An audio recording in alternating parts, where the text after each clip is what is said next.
All right, Shotzi is going to demonstrate how to teach your dog how to wait and okay. So you have two terms. The first is wait. The second is okay. You want to have your dog in a standing position. Here we go. Show your dog a treat. Put it directly under their nose. Wait. Okay.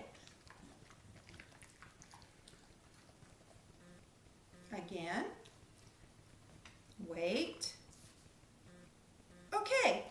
You keep pressure on the collar or on your leash until you say the word okay. Wait. Okay. And initially it's like wait, okay, wait, okay. It's not until the dog starts to comprehend what you're doing do you say wait. Okay.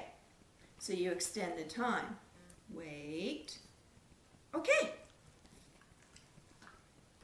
Use these terms up and down the stairs, in and out of the car, in and out of the doorway.